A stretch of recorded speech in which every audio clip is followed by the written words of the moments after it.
Hi, I'm Arthur Zakowitz, and welcome to Corner Fifth's Street Talk. This is where we share insights about the fashion apparel, retail, and beauty markets, along with the trends and technologies shaping business, as well as consumer behavior. Today, we have a special guest, Nataly Blumberg, who is a close friend, a professional colleague, and I've known you for quite a while, and you have your own PR agency, correct? The communications. So we're gonna talk about public relations and how it's changed and how it's evolved. But first, tell us a little bit about yourself and your agency and what you do. First of all, thanks so much for having me.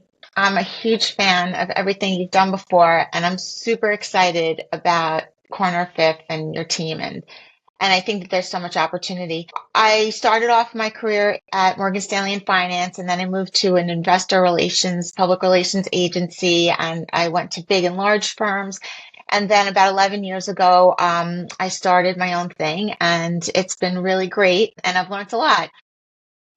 Specifically, I'm with, small companies, maybe an entrepreneur, just a couple employees. That's kind of my sweet spot. Last time we had a really great conversation for listeners, kind of offline, and we talked about, I don't know how public relations has changed and evolved, what client expectations are, and I walked away thinking, Nataly, that you're the new old school, True. right? Yeah, I think so too. Tell us tell us about that. How do you approach public relations, and how does it differ than maybe from what's out there now? Yeah. I would say, particularly for consumer products, over COVID and even a little bit before then. So, over the last 5 years, there has been such a dramatic change where it went from, first traditionally there were magazines where it was a full page ad and that's how the publisher got their revenue. Then you had banner ads, native content, all this. And then, now we get into affiliate marketing. So you go from brainstorms about creative ideas and, how we're going to get the press there to talking to them about click-throughs and what a percentage of, sales they're going to get.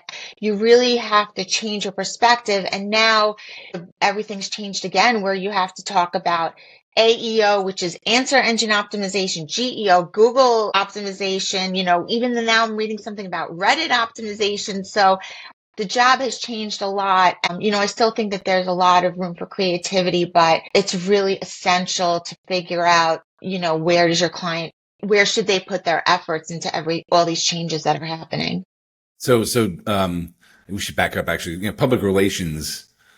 I've been a journalist for 30 something years, I think. I forget. And it's really, you're the conduit between a client who wants to get either thought leadership or brand awareness out there, and the press, right? So if you're a journalist, that you're pitching mostly journalists, right?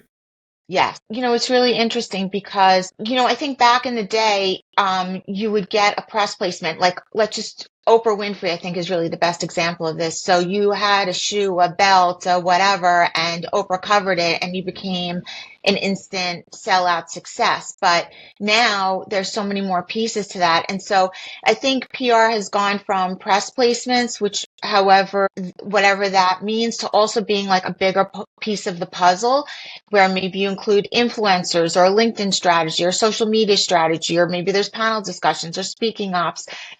So PR is a tool that I think that fits in really well because nothing else is going to give that level of credibility like a reporter that's really well respected that is covering your client. That part has really remained the same. So I think I looked this up last time on Bureau of Labor Statistics. I think there were around 50,000 professional journalists, and there were about 250,000 PR specialists. Yeah, which is why you get 400 emails a day from people like me. Exactly.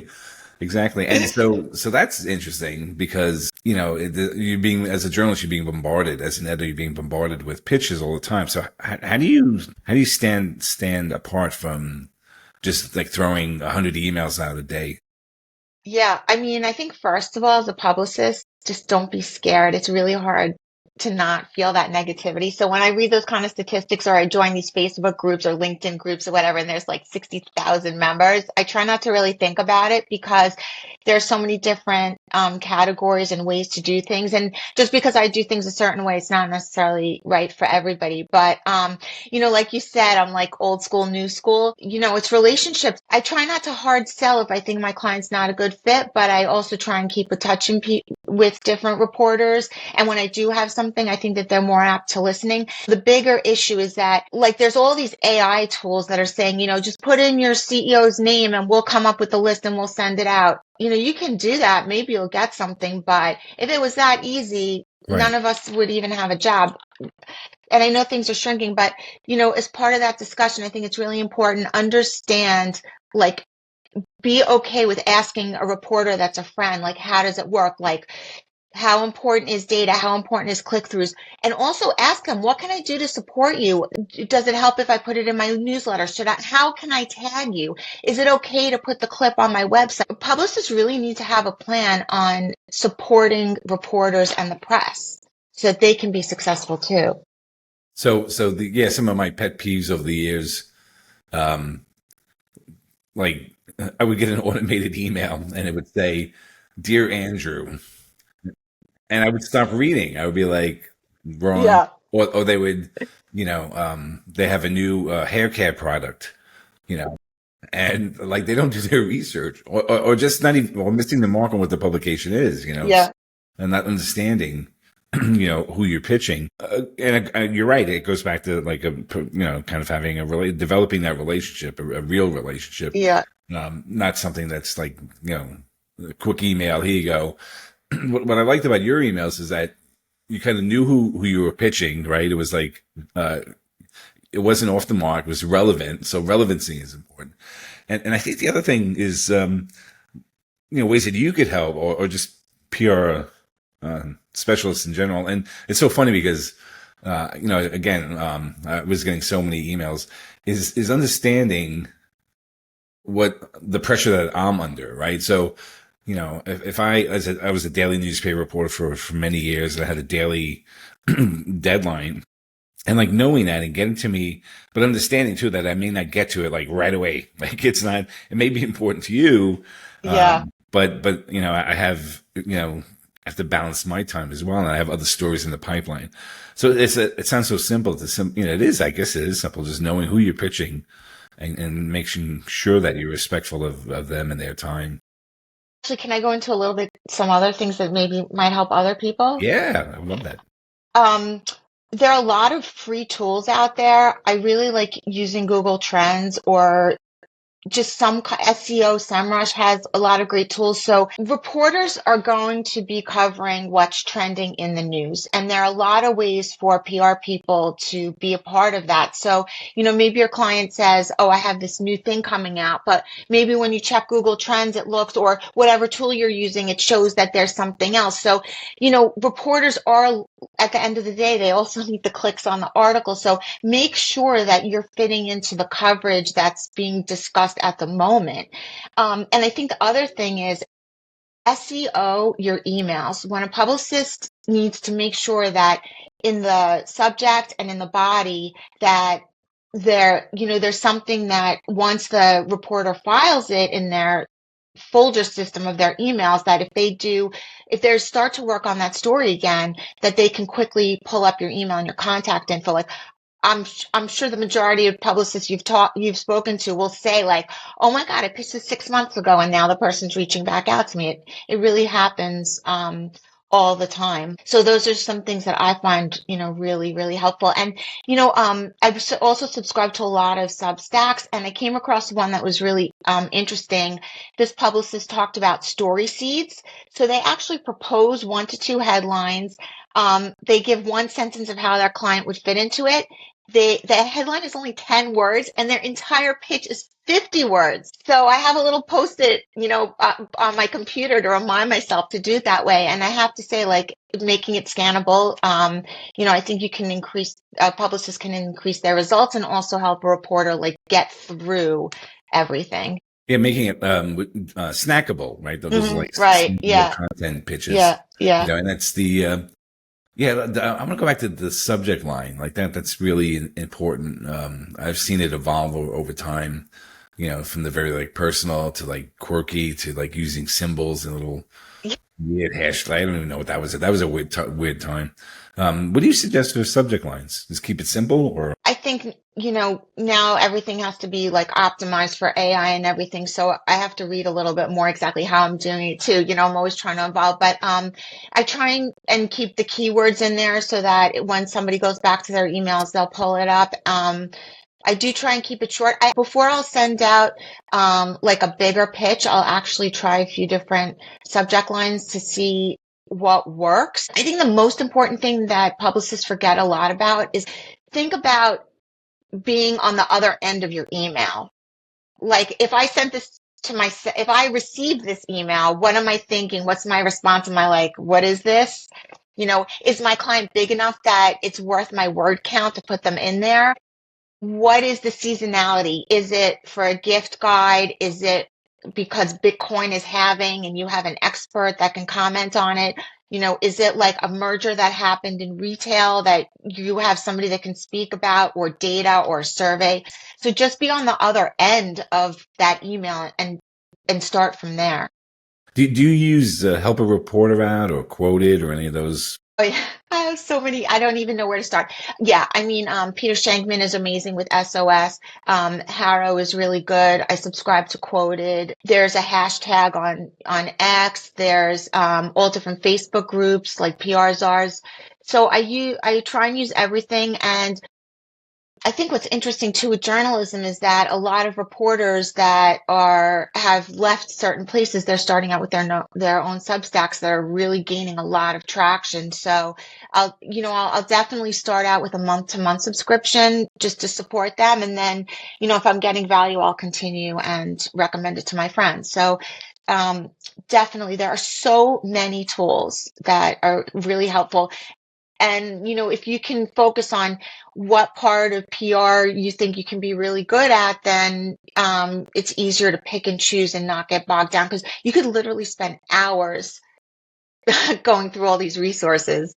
And you mentioned LinkedIn too. That's Yeah, another, I guess, important platform definitely. uh, Definitely. for business, yeah, for B2B as well. So now my other question is, how do you win a desk side interview or a lunch, like an in person, like bringing your client to an editor or reporter? Like, what's the secret sauce there? Yeah, well, I'm super lucky that I'm in New York. I've always worked in New York, and I've been to a lot of events. So over time, I've been really lucky to meet people. Um, but like, let's say somebody doesn't know this reporter, they want to get to know them. It's really important to start liking and following their posts, give insights. Don't just comment like this is great. Um, I think it's okay to invite a reporter to lunch and explain to your client that not everything has to be a hard sell. And I find that when a client meets a reporter for lunch, and you tell the reporter like, and pick a nice place that they want to go to. But I think when you explain to the reporter like, my client just wants to meet you, they've been a huge fan. Obviously they're a fan because they can see that you've coached your client to like and comment on the stories, and you're reading the stories, and you're a subscriber to that outlet. And if you tell the reporter, like, this is an intro, it's going to be 45 minutes to an hour, set the expectation.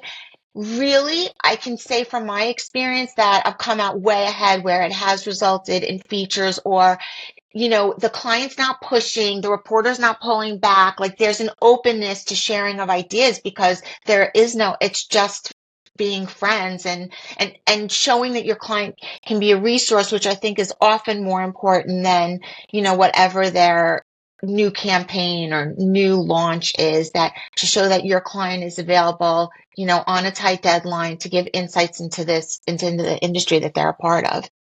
So, and a little reporter etiquette, be mindful too, and don't order the most expensive thing on the menu. Although you could go like one or two tiers below that. Yeah, be respectful. And then, there's always that pressure. You feel like, oh, I had lunch, I have to write a story. Not Yeah. necessarily. It's about what you said. It's about the relationship, developing that relationship, right? Yeah.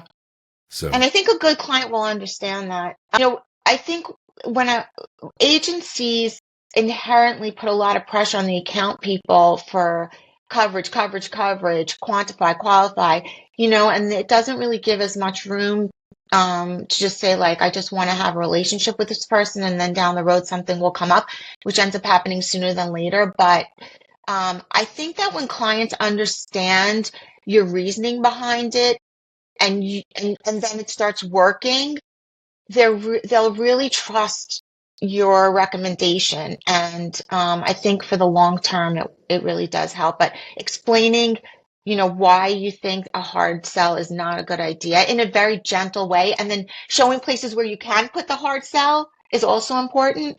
And I've been friends with people for like many, many years. So, and it's so fulfilling. So, and then the other thing I was thinking, I think we talked about prior, is like a press release. I'm gonna send out a press release, and then everybody's gonna come knocking Yeah. on my door. That's not the case, is it? Placement isn't guaranteed. Right, right.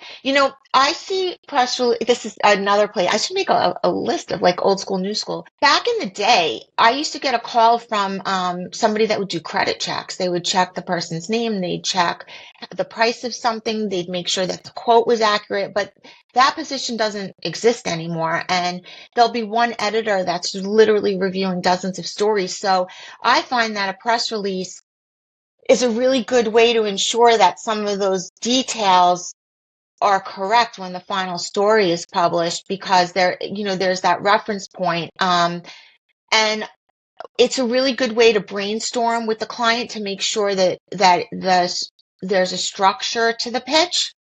And I do think that like there is, when somebody does Google the person's name, like some of the press release sites, like I personally really like EIN Presswire, those sites, some of them will keep the content, and it's a good way to like, you can maximize any photos you have, you can maximize videos that you've done. So I think, again, changing the expectation on what does a press release what is it used for, is a really good point. But I think that there's still a lot of value. I'm not talking about publicly traded companies that have to, do certain filings, but just like regular like launches for small companies that are not public, I think it's still a really good tool if you can, find it at the right price, if it can be cost effective. That's interesting. There's a lot of companies. I guess it's so interesting because the market is changing, right? There's a lot of layoffs Yeah. happening, but there's also a Yeah. lot of entrepreneurs launching businesses right now, and so they need help, right? And I think you need to invest in a PR. You need a strategy. You need to invest in public relations Yeah. as part of your marketing, right? Yeah. I mean, I was thinking about that this morning, and the Small Business Administration says that there's 33.2 million small businesses. It makes up about 99% of businesses in the United States. The the NAICS Association, which is the Code to Standardize Classification Systems by the federal government, says that there are 12.5 million small businesses with 1 to 4 employees. So it made me feel good because I figure, well, that's my niche. Yeah. But, you know, there is a huge opportunity for reporters, for publicists, and for small businesses, because it just makes up a huge part. And what I've been finding with a lot of like the Substacks, there's an amazing mock rack PR state of the industry.